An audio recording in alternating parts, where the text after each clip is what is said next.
Hello, I'm Tam the Tam BOTC channel. I'm sorry you're seeing a lot of videos with the close-up of my masked face and headed head.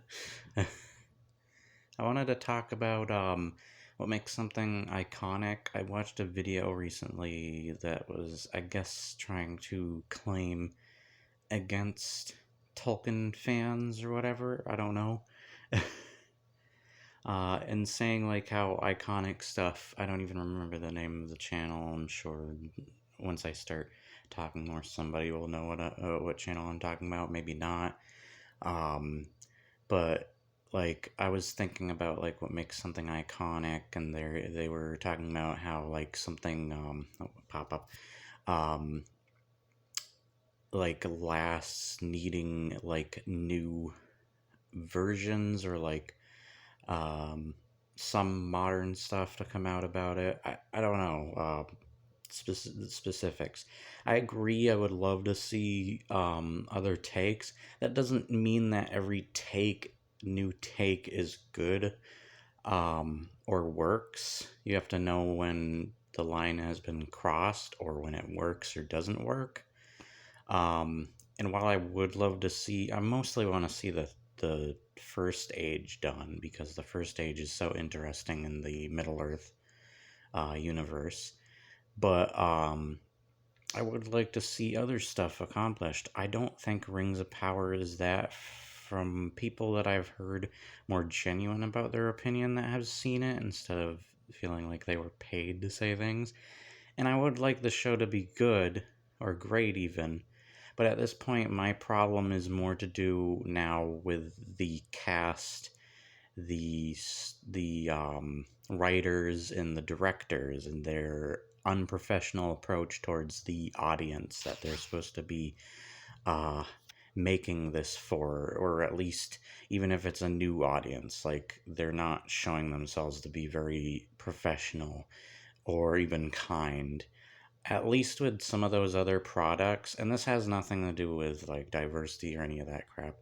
Whatever. I have for other problems outside that don't have to really involve that crap. I've talked about it, like some of the haircuts alone in the show are kind of dumb, and that it looks like it's just very generic fantasy. It's going to be flashy, like screensaver background looking set pieces, but I don't think it's going to amount to much in the end, or the characters are not going to be enough to hold it up, or maybe there's just going to be too much that it feels bloated, or feel even too much like Game of Thrones. I don't know. I don't really care to see it though, because nothing about it has grabbed me. But at this point, the directors and writers, at least with other products, even like Ghostbusters 2016, at least I think like when they made that, people hated on that stuff afterwards, even if they did before. At least the cast and stuff, I think mostly were professional until the very end when it was actually released and stuff. I at least think like they held their ground until they started attacking afterwards and stuff. I can at least give them that. This is the first time I've seen something like this where the showrunners and such have actually attacked people so much, um, like before it's even released, and it's probably just going to continue. And that respect for them and that their professionalism has gone down the drain for me. And like even if the show is great, like I don't know if I want to support such assholes. And yes, there's people like some Tolkien fans and stuff that are assholes too. There's no doubt about that.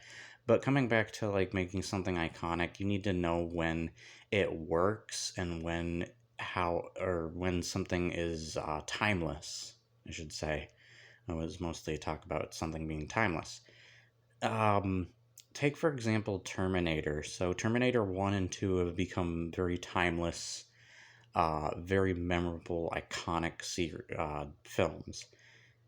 Since then, every Terminator after that, every single one, has been freaking garbage in one way or another.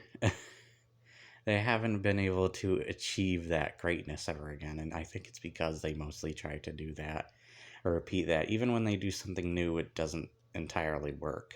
It's the same with Alien, even Star Wars. Like, Star Wars hasn't really reached that potential. They've had some great stuff, but that's because most of it is original stuff or on different parts of the universe. Rings of Power has that potential to do that too, but I think because of that disrespect and the fact that I don't really see anything here that's grabbing me yet, maybe it is good. Um, I just honestly don't care for myself. Just because something is meant to be timeless doesn't mean that later product, new product of what or whatever is going to be necessarily good. So making that claim, while it's a fair argument to say like you do need new stuff made off of it and stuff, or to keep it that it's a story that can be told for generations or new versions, doesn't mean that everything that comes out of that is necessarily going to be good. That's your point you're going to have to come back to, is whether you think that thing is good or not. So whether Rings of Power is good, I'll leave that up to people around the world to decide whether they think that or not. Honestly, once again, for me, I think I just honestly don't care. It's not pulling me in yet. And it's like just about to release. There are things being finally coming out about it, more reviews and stuff, Joe Below and stuff, reviewing it. They're all, most of them are saying it's good. Others I've seen saying it's like, uh, I guess PG Game of Thrones. Like, it feels too much like the Game of Thrones series, or like they're trying to be that. And that's not what Tolkien is. Tolkien is at least different from how uh, George R. R. Martin approaches his characters and universe. So I don't know. I don't see it, and there's a lot of other things that I just don't care for. So, man, that freaking Eminem looking ass elf or whatever that guy is. I don't know what he's supposed to be, but he looked like a giraffe in his latest trailer. The freaking long neck. I made that same joke about Tom Holland as when they made a character model for him in Fortnite as Nathan Drake. I was like, what the frick's with his long neck? He looks like a giraffe. But yeah, it's freaking, I don't know.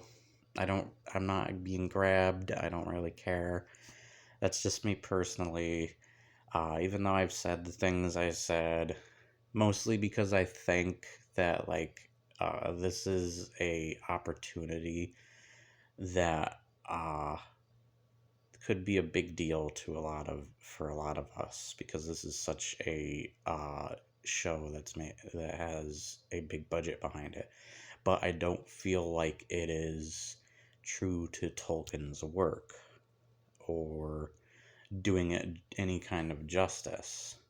It feels like it's butchering it, and even some of the showrunners have been coming out saying things that kind of come along the line of that. So I think it's more the unprofessionalism of those people and how like very just forceful, rude, and disrespectful they've been. At least be disrespectful after the show's out, not before, and especially as much as you have been. And how cocky you have been, where you're saying, "Oh, we're better than this or that," and it's like, shut the hell up. You sound like Zack Snyder, thinking he's making a masterful piece of art, when in reality it just isn't. And that's part of one reason I hate Zack Snyder films. Is it always feels like every time he's made a film and I watch it, I just feel like this is a dude that's cocky and full of himself. He thinks he made such a piece of art that thinks it's more deep and meaningful than it actually is. And that's kind of why I hate a lot of that stuff, and I'm just kind of getting that same feeling here. So, yeah, I think that's all I have to say about that. I hope this video was short enough. It went to 10 minutes. or if you did enjoy this or you have different perspectives. I don't mean to offend or be rude to anybody, but I don't know what I hope for. I just hope we actually get genuinely good stuff that respects Tolkien's material. This is a man who can't speak for himself, who has passed away years ago, and so has his son. Um, and I feel like it's spitting on the memory and being disrespectful to his work in a way. You have to be more careful when it's around that stuff. At least when Stan Lee was around, he got to see his vision mostly fulfilled, and his stuff come to the big screen in such a loving, caring way for the most part. That when stuff did start to go downhill, it was at least after uh, a lot of his stuff hit big, and he got his Infinity War and all that out there. Yeah, I think he passed away before Endgame and such. I'm not sure. I mean, they probably were in the making of Endgame, though. Who knows, like, how much he's seen behind that? But at least most of his vision has been seen through, and he was alive to witness most of it. And then there's George Lucas, where he sold it, pretty much the whole license, and he's only talked to once in a while about certain things in Star Wars and how they utilize certain things. Otherwise, it's he kind of has to watch from the sidelines as it burns. Uh, But yeah, just because something is timeless doesn't mean that everything that comes with that timeless series, because Lord of the Rings has been merchandise, like look at the movies, there has been a lot of merchandise and stuff. I remember getting so many action figures from just the first couple movies alone. Um, and so on and so forth, as well as the One Ring being sold, all that kind of stuff. And various versions of the book with different covers and stuff, either representing the films or even the recent show.